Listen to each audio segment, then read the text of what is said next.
Dan kalau bangsa-bangsa menyeru namanya, maka orang bangsa-bangsa lain akan takut, gitu ya. Maka orang boleh menyebut dia dengan sebutan apapun. Hakikatnya bahwa dia tetap baik, tetap tidak akan berubah. Tetapi bukan nama dirinya dia milih-milih lagi. Enggak, nama dirinya udah satu. Inherent pada dirinya, lekat pada dirinya gitu. Apakah kitab suci Kristen terdiri dari PL dan PB? Jawabannya, ya, kitab suci Kristen terdiri dari PL dan PB. Betul nggak, saudara? Lalu kalau ditanya yang ketiga, apakah PL dengan PB saling bertentangan? Sebagai orang Kristen, saudara akan bilang tidak, ya, tidak saling bertentangan. Tidak, PL dan PB satu kesatuan yang tidak saling bertentangan, ya. Lalu apakah Yoel 2? Jadi artinya ini apa yang saudara jawab tidak bertentangan itu? Nanti mereka akan sodorkan bukti-bukti. Nih, lihat nih, bertentangan nih, lihat nih. Itu karena kita belum menemukan keselarasannya, ya. Kalau mereka dapatkan pertentangan-pertentangan, mungkin kita bisa melihat keselarasannya. Tapi seandainya pun kita belum dapatkan jawaban, pasti tidak bertentangan gitu, saudara, ya. Pasti masih ada satu rahasia yang kita harus berdoa supaya Tuhan menyingkapkan rahasia itu agar nanti kita tahu bahwa tidak saling bertentangan, gitu ya. Oke, apakah Yoel 2 ayat 32a bertentangan dengan Kisah 2 ayat 21? Sebab Yoel 2 itu mengatakan barang siapa berseru kepada nama Yahweh. Tapi Kisah 2 ayat 21 kalau bacanya dari TBLAI itu nggak ada, ya, siapa yang berseru pada nama Yahweh, bukan. Siapa yang berseru kepada nama Tuhan akan diselamatkan. Bertentangan nggak? Tidak, karena ternyata Kisah 2 ini Petrus sedang mengutip Yoel, gitu ya. Begitupun di Roma 10, Paulus sedang mengutip Yoel. Jadi, apakah bertentangan Yoel 2:32 dengan Kisah 2:21? Tentu jawabnya tidak, ya. Tidak. Oke, karena ini ya pakai LAI kan pakai nama Tuhan gitu ya. Jawabnya tidak. Oke. Nah, tidak bertentangan. Tidak, Yoel 2 tidak bertentangan dengan itu. Kemudian, berarti Anda percaya bahwa nama yang menyelamatkan menurut PL adalah Yahweh, menurut PB adalah Yesus? Jawabannya, ya, saya percaya, kami percaya. Karena PL dan PB merupakan kesatuan yang tak terpisahkan sebagai kitab suci orang Kristen, berarti kita percaya bahwa Yesus adalah Yahweh. Ya, kita percaya Yesus adalah Yahweh, hanya saja dia adalah Yahweh hak. Yahweh hak Ben ketika menjelma jadi manusia, atau Yahweh hak Dabar ketika menjelma menjadi manusia. Mungkin kata menjelma kurang enak ya, berinkarnasi. Kenapa kata inkarnasi? Saudara ngerti nggak? Kenapa kata inkarnasi lebih enak? Karena ada kata karnetnya. Karnet itu menjadi daging, ya. Firman menjadi daging, ada persis ya. Karnal itu daging, ya. Incarnate itu artinya masuk menjadi daging, ya.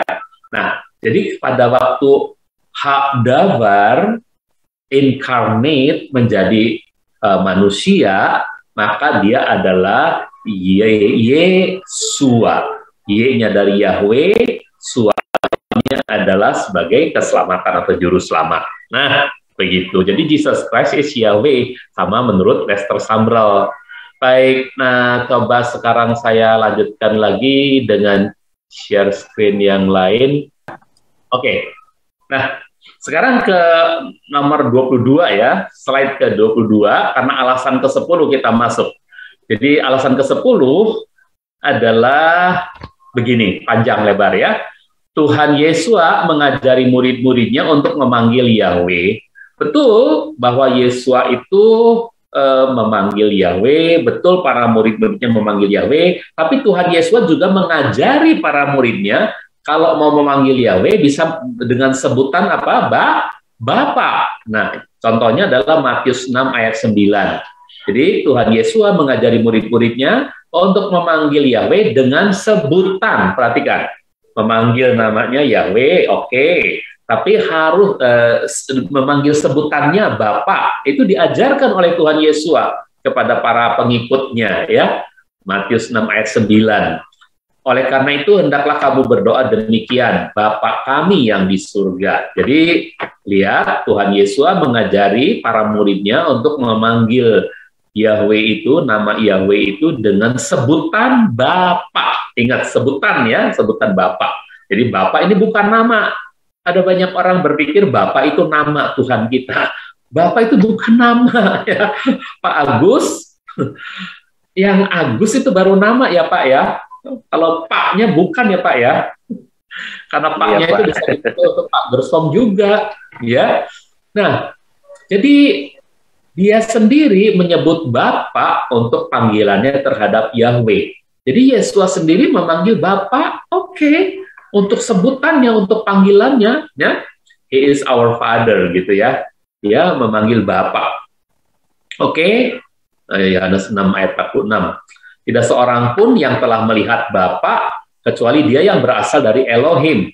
Dialah yang telah melihat Bapa. Nah, jadi Yesus sendiri memanggil atau menyebut Bapa untuk menyapa Yahweh. Nama Yahweh itu dia sapa dengan Bapa, boleh ya. Dan dalam devosi pribadinya, Tuhan Yesus meminta kepada Bapaknya agar dirinya dipermuliakan, supaya dia sebagai anak juga mempermuliakan Bapa. Yohanes 17 ayat 1 itu kan ayatnya sangat jelas mengatakan, sesudah mengatakan semua itu, Yesus menengadah ke langit dan berkata, Bapa, sudah tiba waktunya, permuliakanlah putramu agar putramu pun mempermuliakan engkau. Jadi lihat ya, Yesus itu menyapa Bapak Yahweh itu dengan panggilan Bapa. Permuliakanlah putramu, ya, permuliakanlah putramu agar putramu mempermuliakan engkau. Lalu dia juga mengatakan bahwa nama Bapa telah dinyatakannya kepada semua orang yang Bapa berikan kepadanya. Dalam ayat yang ke-6 nih, Yohanes 17 ayat yang ke-6, dia mengatakan demikian, saudara, bahwa nama Bapa itu ya telah dinyatakan oleh dia kepada semua orang yang Bapa berikan kepadanya. Ya, jadi ini Bapa permuliakanlah dirimu, putramu, tapi di sini Yohanes 17 ayat 6 mengatakan, Aku telah menyatakan namamu kepada orang-orang yang telah Engkau berikan kepadaku. Jadi Yesus memang mengajarkan sapaannya Bapa, tapi menyatakan nama Bapa enggak kepada murid-muridnya. Menyatakan, artinya Yesus memberitahu nama Bapa itu Yahweh, gitu ya. Tapi dia juga menggunakan sapaan. Kalau kamu menyapa Bapa, boleh juga dengan sapaan Papa, atau Bapak, atau Aba, gitu ya. Nah, aku telah menyatakan namamu kepada orang-orang yang telah Engkau berikan kepadaku dari dunia ini. Mereka adalah milikmu. Engkau telah memberikan mereka kepadaku, dan mereka telah memelihara firman-Mu, katanya. Jadi, sebutan Bapa Anak yang Tuhan Yesus kenakan kepada Yahweh dan dirinya, itu benar-benar merupakan ungkapan yang paling pas untuk menjelaskan hubungan yang sangat intim dan mendalam di antara keduanya. Meskipun tetap harus diberi catatan bahwa hubungan itu bukanlah seperti hubungan Bapak anak secara genetis atau biologis, manusiawi, bukan. Ini pernah dijelaskan pada pelajaran yang lampau ya. Kenapa Tuhan kekristenan memakai istilah Bapak Anak? Ingat nggak pada pelajaran yang lalu? Ya, tujuannya adalah untuk menjelaskan sebuah hubungan yang sangat dalam, sebuah hubungan yang sangat intim ya antara Yahweh Ha'af dengan Yahweh Ha'ben, dengan Yahweh Ha'ruah, ya untuk utamanya Yahweh Ha'af dan Yahweh Ha'ben. Hubungan yang sangat-sangat intim, sangat dalam, penuh kasih. Nggak bisa digambarkan dengan gambaran yang lain untuk manusia, kecuali dengan gambaran Bapak Anak, gitu. Baru kelihatan dalamnya. Saudara tahu kan waktu anak yang ya baru umur 1 tahun, 1,5 tahun gitu ya, lagi lucu-lucunya, coba diangkat naik ke atas gini ya, dilempar-lempar, dia malah seneng. Bukan yang ngejerit-jerit ketakutan, dia malah seneng gitu. Ya, dia nggak takut bahaya. Kenapa? Karena dia tahu bapaknya itu sayang sama dia gitu. Nah, itu dia hubungan semacam itu yang hendak digambarkan.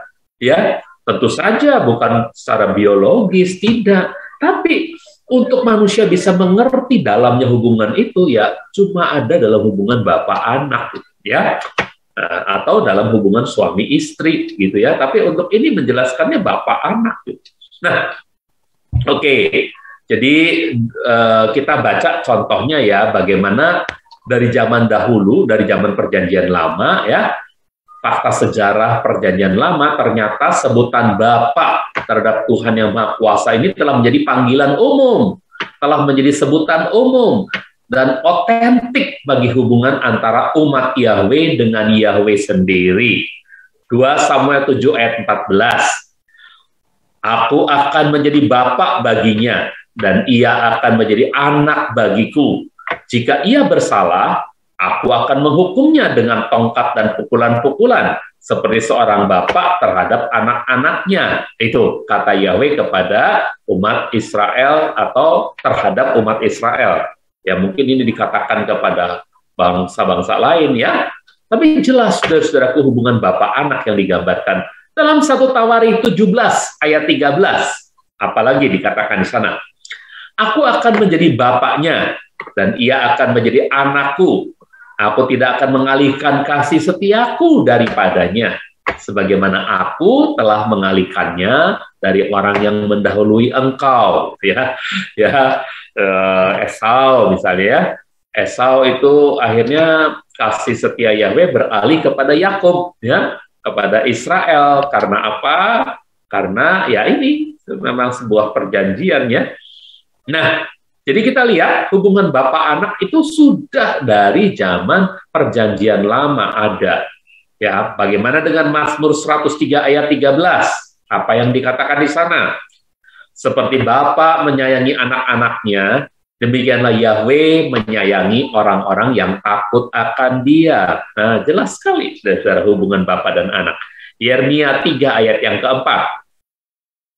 Bukankah baru sekarang engkau memanggilku Bapakku, engkaulah pembimbingku sejak kecil. Nah, saudara, jadi lihat hubungan Bapa dan anak itu terjalin antara Yahweh dengan umatnya ya. Maleakhi 1 ayat yang ke-6. Torah kebenaran ada di dalam mulutnya, dan kejahatan tidak ditemukan pada bibirnya. Dalam damai sejahtera dan keadilan, ia berjalan bersamaku. Dan, enggak ada ini kata bapaknya ya. Mungkin salah pilih ayat ini ya. Ayat 16 nih mungkin ya. Iya. Oke, kita baca Maleakhi 2 aja ayat 10 ya. Maleakhi 2 ayat 10. Maleakhi 2 ayat 10. Bukankah kita semua satu Bapa? Bukankah kita diciptakan oleh satu Elohim? Mengapa kita saling menipu sehingga mencemarkan perjanjian leluhur kita? Jadi hubungan antara Bapa dan anak itu adalah hubungan yang digambarkan ya, atau yang menjadi gambaran ya, hubungan antara Yahweh dengan umatnya Israel. Jadi dari sejak zaman dulu. Jadi kalau pada zaman Yesua mengajari murid-muridnya memanggil Tuhan itu dengan panggilan atau dengan sebutan Bapa, itu memang sudah ada akarnya dalam akar Ibrani-nya. Oke? Yuk kita lihat lanjutannya alasan ini. Hal mana dengan tegas dan gamblang pula disebutkan dalam Yesaya 63 ayat 16. Jelas di sini dikatakan, sebab engkaulah Bapa kami, walaupun Abraham tidak mengenal kami dan Israel tidak mengakui kami, engkaulah Bapa kami ya Yahweh, penebus kami. Namamu kekal selamanya. Ya, ini mungkin saja dikatakan oleh salah seorang raja Israel pada waktu itu, atau oleh umat Israel yang waktu itu sangat terjepit, apakah di pembuangan atau sebelum pembuangan. Nah, tapi lihat saudara-saudara, meskipun Israel tidak mengakui kami, kamu tuh bangsa, sisa bangsa aja, kamu nggak berharga gitu ya. Tetapi ternyata Yahweh itu adalah Bapa bagi mereka yang terjepit, mereka yang terpinggirkan, ya. Nah, gitu saudara ya. Mungkin Abraham tidak bisa mengenal, karena Abraham tidak bisa melihat seluruh keturunannya. Tetapi Yahweh tetap bisa melihat bahwa mereka ini umat yang terbuang di pembuangan ini, atau umat yang sisa tertinggal di Kanaan, ya selebihnya dibuang, tapi mereka adalah bangsa yang tersisa. Itu adalah tetap umatnya dari Bapa Yahweh. Oke? Yesaya 64 ayat 8. Tetapi sekarang ya Yahweh, Engkaulah Bapa kami adalah tanah liat, Engkaulah panjunan kami semua adalah karya tanganmu. Jadi tegas sekali, gamblang sekali hubungan bahwa Yahweh adalah Bapa bagi umatnya, itu sangat gamblang sekali ya. Jadi sangat jelas dan tidak bisa disangka lagi bahwa nama Bapa yang diajarkan oleh Tuhan Yesus untuk dikuduskan, sebutan Bapa nih maksudnya ya, nama Bapaknya adalah Yahweh ya, bahwa nama Bapa yang diajarkan oleh Tuhan Yesus untuk dikuduskan dan dipermuliakan adalah Yahweh ya, nama Bapaknya adalah Yahweh, oke? Dia adalah Bapa Yahweh, sementara Tuhan Yesus adalah Yahweh Sua, Yahweh keselamatan, dan Roh Kudus adalah Roh Yahweh. Nah, saudara, jadi pada waktu Yesus itu menyebut Bapa kami yang di surga, itu dia memperkenalkan kepada para murid-muridnya sebutan Bapa, gitu ya. Oke? Nah, Wahyu 14 ayat 1 nanti ya, anak domba akan berdiri di tengah-tengah di atas bukit Zaitun, dan 144.000 orang ini akan melihat, ya seperti di laut kaca begini. Dan pada dahi mereka itu ada nama Bapaknya. Ya, Wahyu 14 ayat 1. Ya, ini dilukiskan dalam Wahyu 14 ayat 1 bahwa pada akhir zaman akan tampak anak domba yang berdiri di atas bukit Sion, dan bersamanya ada 144.000 orang mempunyai nama Bapaknya yang tertulis pada dahi mereka. Ya. Lalu aku melihat tampaklah, bukan bukit Zaitun dan bukit Sion, maaf ya. Aku melihat tampaklah anak domba berdiri di atas bukit Sion, dan bersama dia ada 144.000 orang yang mempunyai nama Bapaknya yang tertulis pada dahi mereka. Ya, jadi ada nama Bapa yang tertulis pada dahi mereka, namanya terdapat di dahi. Aku melihat, lihatlah anak domba yang berdiri di atas bukit Sion, dan bersama dia ada 144.000 orang yang mempunyai nama Bapaknya yang tertulis pada dahi mereka. Ya. Nah, lalu di Wahyu 22 ayat 4 juga ada ayat yang mengatakan mirip sama, dan mereka akan melihat wajahnya dan namanya ada pada dahi mereka. Nah, kalau di sini 144.000 orang, yang di sini adalah keseluruhan umat Yahweh, umat Tuhan Yesua, ya, punya namanya pada dahi mereka. Oke, ya. Yuk, sekarang saya akan gambarkan kepada saudara. Ya. Nah, nama Bapa yang tertulis pada dahi para pengikut anak domba ini pastilah nama Yahweh. Dengan demikian, sekali lagi kita dapat bukti bahwa nama Yahweh adalah nama otentik Tuhannya orang Kristen. Jadi kalau orang Kristen hanya kenal Yesus tok, Yesua tok, gitu, dia harus tahu bahwa Alkitabnya adalah perjanjian lama dan perjanjian baru. Di dalam perjanjian lama tidak ada mereka bisa temukan kata Yesua kecuali Yosua muridnya Musa atau pengikutnya Musa, dan Yesua imam besar, ya. Tapi Yesua Hamasiah mereka tidak akan temukan. Lalu di mana namanya ada? Pada setiap kata Yahweh, ya, di sana ada Yahweh Ha'ab memang, ada Yahweh Harua memang, tapi kebanyakan di situ adalah Yahweh Ha'ben. Kebanyakan di sana adalah Yahweh Sua, gitu. Nah, itulah namanya Tuhan kita di perjanjian lama, ya. Nah, sekarang saya akan memberitahu kepada saudara sebuah perlambangan, ini dia, imam besar. Menurut kitab Ibrani, ya ini imam besar dulu, imam besar, sorry. Nah, imam besar menurut kitab Keluaran dan kitab Imamat, dia adalah seorang yang mengantarai antara umat dengan Yahweh, betul? Ya, untuk perjumpaan antara umat dengan Yahweh diantarai oleh seorang imam besar.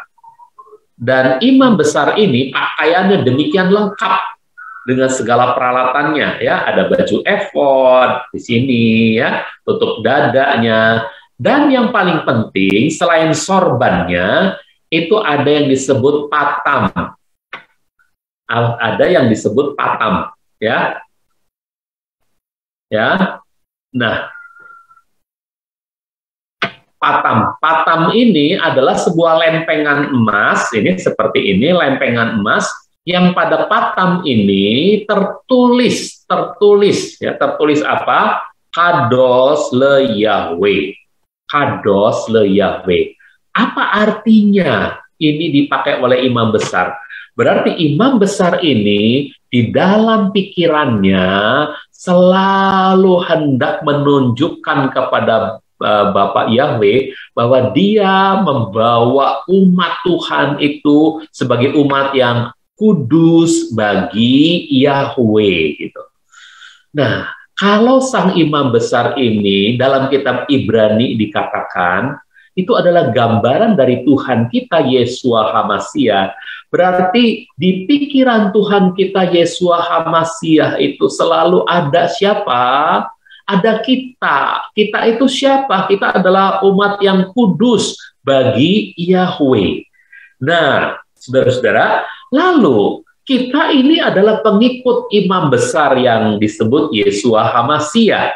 Kalau kita pengikut imam besar Yesua HaMasiah, berarti kita menjadi serupa dengan dia.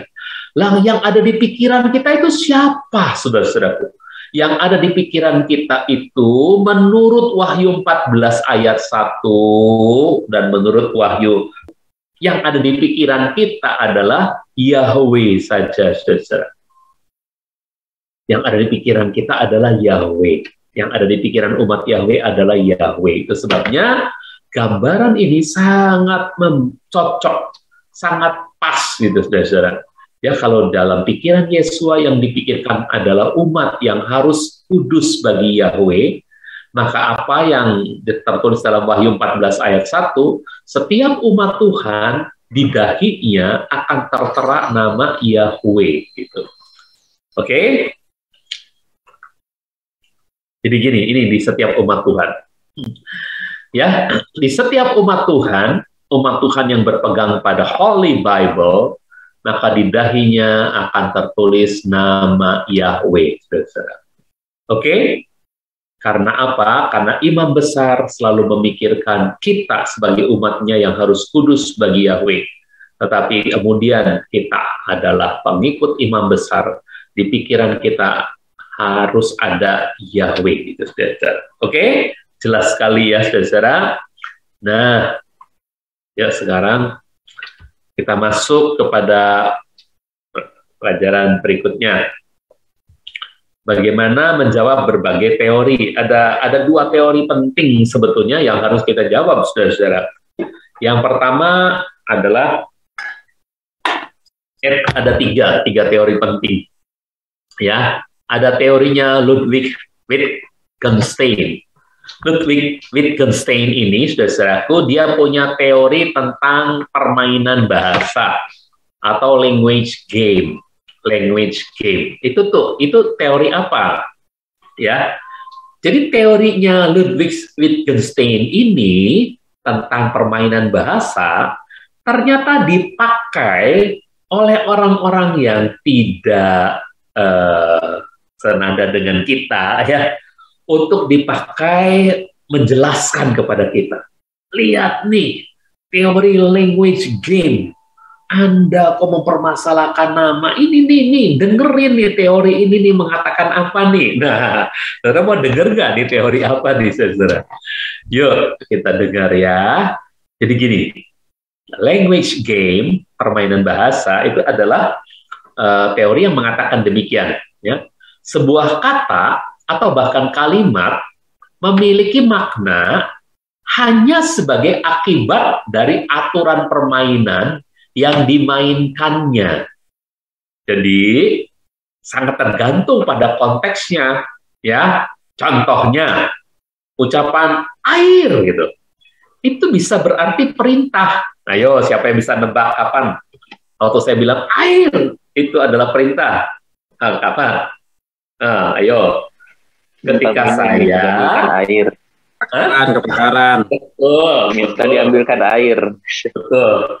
Ada berpersepsi kan? Pak Agus bilang, ambilkan air. Betul. Waktu sang suami haus, lalu dia berteriak, air. Istrinya tahu, suaminya haus nih, minta diambilkan air. Pak Gersom bilang, kebakaran. Betul. Waktu terjadi kebakaran, Pak Gersom berteriak, air. Maka semua orang itu buru-buru bawa ember, bawa air gitu ya. Jadi itu perintah. Padahal cuma ngomong air doang ya. Ada lagi begitu bilang air, semua kabur naik semua ke atas. Apa yo? Banjir. Tsunami, banjir. Banjir atau tsunami gitu ya. Begitu bilang air, langsung semua naik ke atas. Jadi kata air satu kata tergantung dari permainannya, dia lagi dimainin di mana gitu ya.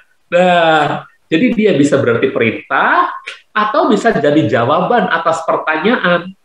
Apa yang Pak Agus bawa? Jawabnya air gitu. Tergantung pada permainannya, lagi permainan apa nih gitu ya. Gitu. Atau bentuk komunikasi lainnya gitu ya. Seperti harga air ternyata lebih mahal dari harga bensin ya gitu misalnya.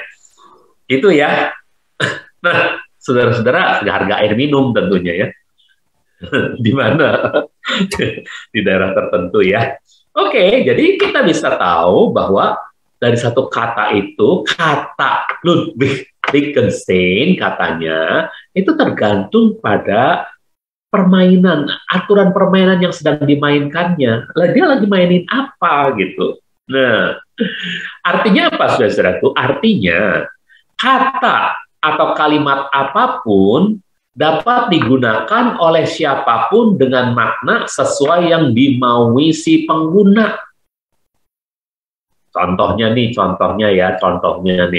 Nah, ini dia. Ini katanya nih, namanya ini sidekick. Si Robin ini namanya sidekick. Kenapa? Karena si pengguna sedang menggunakan kata sidekick dalam arti pemeran pendamping, ya, asisten. Maka dia disebut sidekick.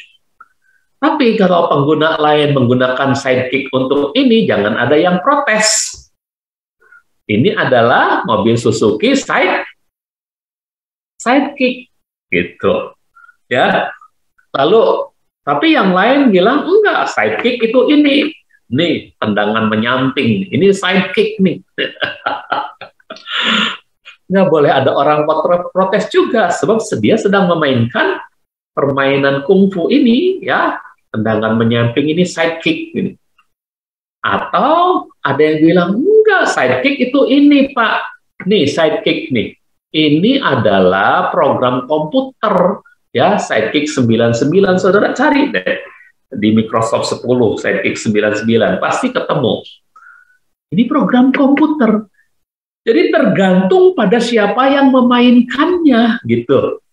Jadi kalau Tuhan mau pakai nama Yesus aja, dia mau pakai nama Yahweh, nggak usah dimasalahin, ngapain sih, itu kan mau-maunya Tuhan. Memang Tuhan mau mainkan nama itu, katanya. Bebas-bebas dia dong, ngapain kok kamu ngajarin? Ya, dia mau pakai Allah, dia mau pakai Yahweh, dia mau pakai Elohim, itu terserah dia, gitu. Nah, jadi teori ini dipakai oleh saudara-saudara kita yang berseberangan dengan kita untuk menekankan bahwa kata atau nama atau kalimat apa saja bisa dipilih Tuhan. Misalnya Ehye itu bisa dipilih dia. Ego Emi boleh dipilih dia. Pokok anggur yang benar boleh dipilih dia untuk menjelaskan tentang siapa dirinya. Kalau dia Sang Maha Tuhan, bebas dong dia mau pakai apa aja. Nih contoh nih katanya, contoh. Yesua itu menggunakan kata logos untuk menyatakan dirinya. Itu bebas loh. Itu kata itu artinya kan bagus sekali. Makanya dia pakai kata logos gitu. Dia pilih tuh. Nah, ini yang memang harus masih jadi pertanyaan ya. Apakah benar-benar Yesus itu berbahasa Yunani terus memakai kata logos, atau justru dia pakainya kata davar, dan ketika diterjemahkan kata davar itu jadi logos ke dalam bahasa Yunani ya. Oke. Nah, pokoknya mereka itu pasti maunya menyatakan sama kita bahwa kita tuh jangan masalahin nama Yahweh gitu. Intinya di sana, saudara. Kalau buktinya dia pakai Yesus dia pakai nama logos nih. Itu artinya ya kalau dia pakai nama Yahweh itu nggak ada yang istimewa dengan kata Yahweh. Itu adalah salah satu kata yang dipilihnya dalam permainan katanya, permainan bahasanya gitu. Ngerti nggak, saudara? Jadi kalau Tuhan mau memainkan bahasanya, ya terserah Tuhan lah, gitu. Yuk kita lihat mengenai kata logos ini ya, kita dalaminnya bentar. Contoh penggunaan kata logos. Nah, Yunani itu logos ya, seperti itu tulisannya. Apa sih logos dalam pengertian bahasa Yunani ini? Logos adalah kata yang sangat terkenal dalam budaya Helenisme, yang artinya adalah ekspresi dari pikiran atau bentuk perwujudan dari ide atau konsep. Jadi bentuk perwujudannya itu disebut logos ya. Jadi kebijakan-kebijakan ya, konsep apapun yang terbaik itu bentuk perwujudannya disebut logos. Ya, pikiran-pikiran yang akhirnya tersimpulkan lalu disimpulkan dalam sebuah perkataan, itulah logos gitu ya, ekspresi dari pikiran. Nah, logos itu dipakai Tuhan untuk membahasakan dirinya menurut mereka nih ya, agar lebih jelas kepada orang-orang yang berbahasa Yunani ya. Makanya Yohanes 1 ayat 1 berbunyi NRK en hologos kai hologos en prostonteon kai theos en hologos. Ya, pada mulanya adalah logos, dan logos itu ada bersama-sama dengan theon. Dan theon itu adalah logos itu. Nah, jadi katanya dengan kata logos itu maka orang-orang Yunani, orang-orang Helenistik ya, dan termasuk di jajahan-jajahan yang ada di Timur Tengah pada waktu itu yang dibawa jajahan Yunani, Alexander the Great dulu. Nah, sebelum akhirnya berpindah ke Romawi, dan Romawi masih tetap mengagungkan budaya Helenistik ini katanya. Makanya kata logos itu sangat penting. Makanya kekristenan bisa cepat menyebar di Eropa, terutama di Roma. Ini gara-gara kata logos dipahami oleh mereka, ya, bahwa pada mulanya itu logos yang ada bersama dengan Elohim. Elohim itu punya logos, punya ekspresi pikirannya, punya bentuk perwujudan dari idenya atau konsepnya gitu ya. Dan Elohim itu sendiri adalah logos, dan logos itu sendiri adalah Elohim. Nah, jadi kesimpulan mereka, Tuhan kalau mau pakai nama apa aja, termasuk dia comot kata logos, katanya itu terserah dia. Yang penting nama itu dapat menyatakan siapa dirinya secara penuh, maknanya jelas gitu. Ya, jadi Anda jangan resek deh gitu kira-kira kepada kita, saudara. Ya, pakai mengistimewakan pilihan Tuhan dengan nama Yahweh. Enggak ada yang istimewa. Apa aja Tuhan bisa pakai. Nah, gitu. Nah, inilah teori Ludwig Wittgenstein. Sudah ngerti sekarang? Nah, gimana sekarang ngejawabnya terhadap mereka yang mengusulkan teori ini sebagai teori bahwa kita nggak perlu resek dengan nama Yahweh. Maaf, kan saya sedang cari HP saya, ada di mana ya? Maaf, sebentar, saudara. Maaf. Ya udahlah, nggak ketemu. Oke, ya, yuk kita lanjutkan ya. Jawabannya ya, sah-sah saja Tuhan Yesus mengambil baginya sebutan seperti logos atau dabar atau firman. Dia juga bisa menyebut dirinya roti hidup. Dia juga bisa menyebut dirinya jalan dan kebenaran dan hidup. Dia juga bisa menyebut dirinya air hidup. Dia bisa menyebut dirinya terang dunia. dia bisa menyebut dirinya pokok anggur yang benar, dan lain-lain, itu sah-sah saja. Tetapi bukan berarti Injil Yohanes dan keseluruhan perjanjian baru tidak memuat nama diri, proper name dari Yesua.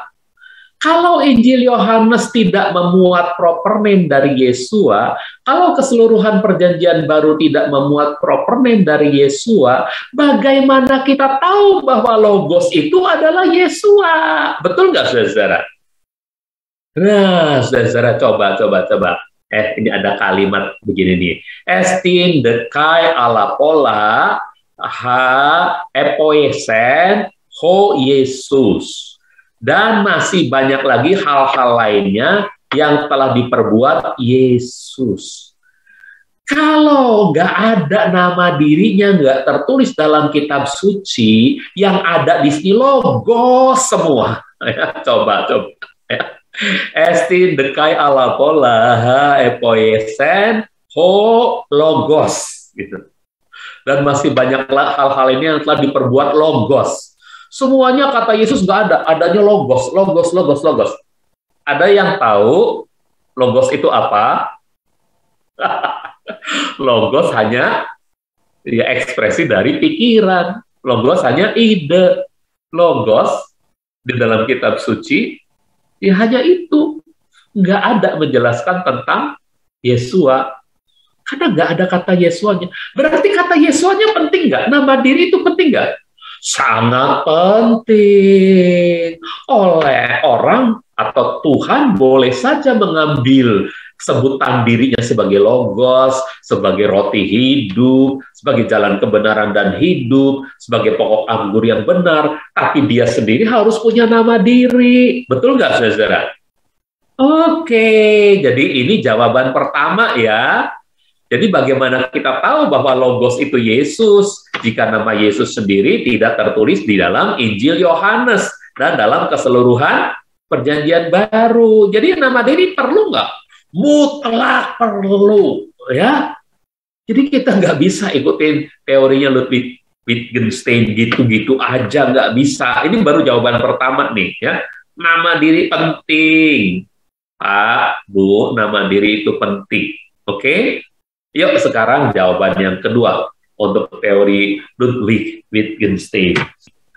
Jadi satu-satunya nama diri Tuhan yang dia perkenalkan kepada manusia adalah Yahweh. Betul ya? Keluaran 3 ayat 15, coba kita baca. Nggak usah dibaca ya. Betul ya? Keluaran 3 ayat 15. Teh semi leolam. Yahweh, Elohe Avotekem, Elohe Abraham, Elohe Yitzhak, Elohe Yakub, selahni alehem. Seh semi, itulah namaku ya untuk kekekalan leolam. Ya. Kemudian dalam Yesaya 42 ayat 8, Ani Yahwehu semi. Ini rasanya ada ayatnya di mana ya? Oh, belum tertulis. Ya, Ani Yahwehu semi. Akulah Yahweh, itulah namaku. Dalam Zakaria 14 ayat 9, pada hari itu Yahweh lah satu-satunya dan namanya pun satu. Jadi satu-satunya nama Tuhan yang dia perkenalkan kepada manusia adalah Yahweh. Dan Yesua namanya juga Yahweh. Yahweh Sua, betul ya? Oke. Dan Keluaran 6 ayat 2 dan 3 justru memberi bukti bahwa Yahweh adalah nama diri, proper name. Sedangkan El Shaddai adalah sebutan umum. Masa sih Pak? Benar, saudara-saudara. Keluaran 6 ayat 3 saja kita ambil ya. Keluaran 6 ayat 3, yuk kita buktikan. Apakah benar Keluaran 6 ayat 3 itu mengatakan bahwa El Shaddai itu bukan nama, gitu ya. Tapi Yahweh itu nama. Yuk kita baca ya, Keluaran 3 ayat yang ke-6. Ini. Ya. Ini wa'erah itu artinya aku menampakkan diri. El Abraham kepada Abraham, El Yitzhak, wa El Yakub. Aku menampakkan diri, wa'erah. Aku menampakkan diri, aku itu Yahweh ya. Aku menampakkan diri kepada Abraham, kepada Ishak dan kepada Yakub. Ya, Be'el Shaddai sebagai, ini sebagai ya, atau dalam, sebagai El Shaddai. Jadi nggak disebut dengan nama ya, Beshem El Shaddai, itu nggak ada Shemnya, kata Shemnya nggak ada. Be'el Shaddai sebagai El Shaddai, sebagai Elohim yang Maha Kuasa. Jadi aku menampakkan diri kepada Abraham, kepada Ishak dan kepada Yakub sebagai itu predikatnya, sebagai kepala sekolah, sebagai presiden, sebagai ketua RT, sebagai Pak Gembala. Itu adalah predikatnya, bukan namanya. Ya, kalau di sini Beshem sebagai atau dalam nama El Shaddai, baru El Shaddai adalah nama. Ayat ini membuktikan Be'el Shaddai, nggak ada Beshem, Shemnya, kata Shemnya nggak ada. Perhatikan ya saudara, betul nggak? Betul ya? Sebagai El Shaddai. Baru di sini Usemi Yahweh, dan namaku Yahweh. Usemi Yahweh, dan namaku Yahweh, gitu ya. Lono dati lahem, ya, tidakkah aku atau bukankah aku sudah dikenal oleh mereka, gitu. Jadi yang pakai kata nama di mana? Di Yahweh. Artinya yang nama yang mana? Yahweh. Shaddai nama bukan? Bukan. Ini hanya predikat. Betul ya, ini hanya sebutan umum. El Shaddai hanya sebutan umum. Yang nama diri adalah Yahweh. Gitu. Ya. Dan Yahweh itu tidak mau namanya dinajiskan. Keluaran 20 ayat 7. Wah. Ya. Keluaran 20 ayat 7 namanya nggak mau dinajiskan. Ya. Jangan menyebut nama Yahweh Elohimu untuk kesia-siaan. Yehezkel 36 ayat 23, ini ayat-ayatnya pada kemana? Mohon maaf ya, saudara, minggu depan saya tambahin deh. Oke. Yehezkel 36 ayat 23 ya. Aku sayang kepada namaku yang telah engkau najiskan di antara bangsa-bangsa. Ya, aku nggak mau namaku dinajiskan, gitu ya, saudara-saudara, jelaskan. Dan Yahweh membersihkan bibir bangsa-bangsa untuk memanggil namanya. Sefanya 3 ayat 9, ya, dia membersihkan bibir bangsa-bangsa untuk bahu-membahu melayani dia dan untuk memanggil namanya. Ya. Lalu bangsa-bangsa akan takut kepada kita yang menyebut nama Yahweh. Ulangan 28 ayat 10. Jadi saudara-saudara, kalau kita ya mengikuti teori Ludwig Wittgenstein, maka dia berkata ya, misalnya nggak ada istimewanya loh dengan Yahweh. Itu karena dia nggak ngerti soal nama diri. Kalau yang ini sebutan umum, apa saja yang mau diambil oleh Yahweh silahkan. Tapi kalau nama dirinya itu dia nggak bisa main ambil aja, udah melekat pada dirinya, nama dirinya itu. Sebab ya dia ingin namanya itu tidak dinajiskan, ya. Jadi nggak bisa dia yang boleh dia pilih itu boleh dia jadikan permainan kata, permainan bahasa, itu adalah yang sebutan umum. Tapi kalau nama dirinya tidak bisa dia jadikan permainan bahasa. Karena itu nama dirinya, bahkan bibir bangsa-bangsa harus dibersihkan dulu untuk bisa memanggil namanya. Ya. Dan kalau bangsa-bangsa menyeru namanya, maka orang bangsa-bangsa lain akan takut. Gitu ya. Ya, kalau bangsa umat Tuhan menyeru namanya, maka bangsa lain akan takut. Itu loh, saudara.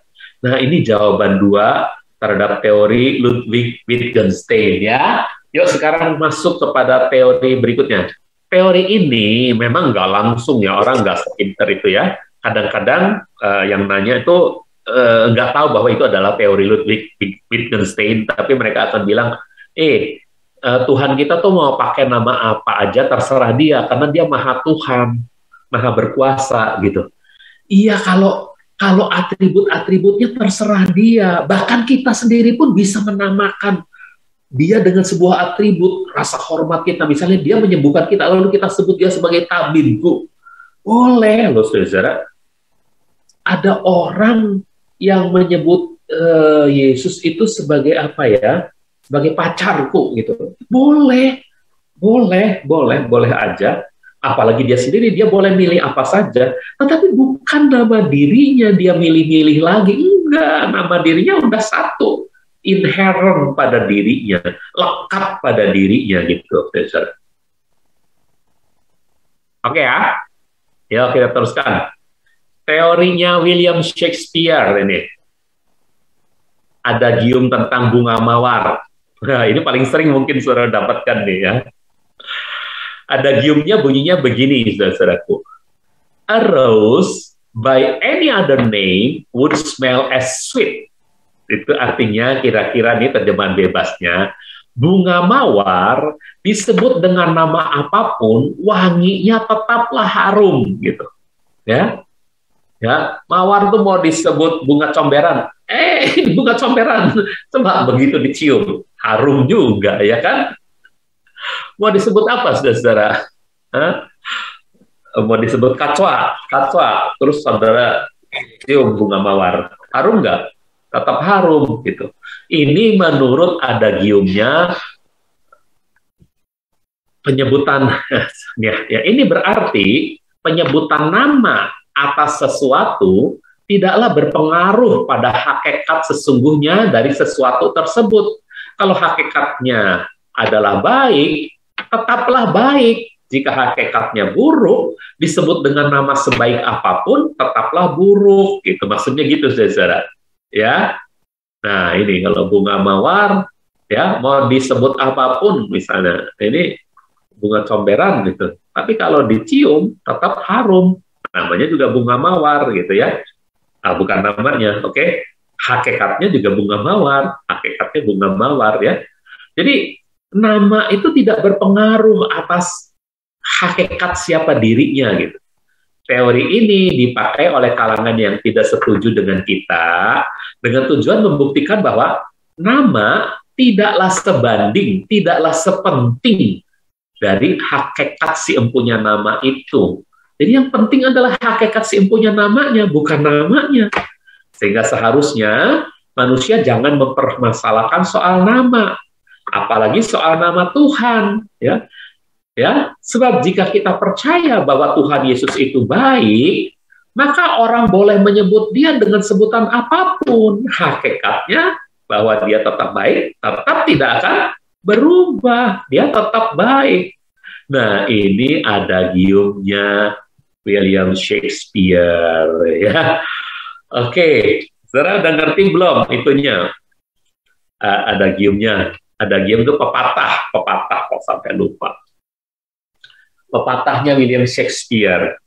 Udah ngerti ya? Mawar disebut apapun, wanginya pasti harum. Tetap ya. Sebab yang penting itu si empunya nama itu sendiri. Hakikatnya seperti apa dia. Nah, kalau dia adalah Tuhan yang hebat, yang dahsyat, yang baik, dia mau disebut apapun, mau disebut sebagai pelawan kaisar sekalipun, dia tetap baik, dia tetap harum gitu. Kelihatannya bagus ya, saudara ya, adagiumnya ya. Oke, nah, jadi sampai di sini saja dulu. Gimana? Makin seru ya. Sampai sini dulu ya, saudara ya.